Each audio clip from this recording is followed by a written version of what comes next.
হ্যাঁ কি রান্না হয়েছে চট করে বলে দেওয়া আর ভাততে পারো তাড়াতাড়ি। না তোকে ভাত খেতে হবে না কেন বলো?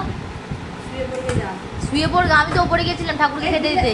ডিমের শাক করেছি আলু বেগুন দিয়ে ডিমের শাকটা কেমন খেলে ভালো ভালো হয়েছে বাবা কিরকম ভালো লাগছে ভালো হয়েছে কষ্ট করে খেতে হচ্ছে তো।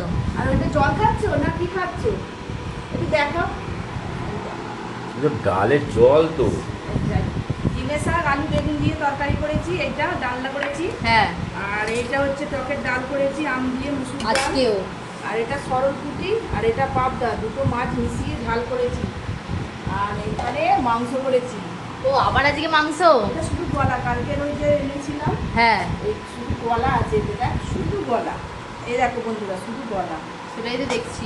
আলু দিয়ে যাই হোক মাংস তো ওটাই অঞ্চলে। তরকারি করেছি এই জন্য না অবশ্য সেটা আমার আজকে অনেক কেটেছে গ্রিল রং করেছে ঘরের দরজা রং করেছে বন্ধুরা আমার ছেলে দেখে গেছে কষ্ট হচ্ছে ওই জন্য ডিমের খাচ্ছে। শাকটা ভাতে মাখিয়ে খেয়ে বল কেমন আলু ভাতে দিয়ে মাখাই কিন্তু আজকে ডালনা করেছি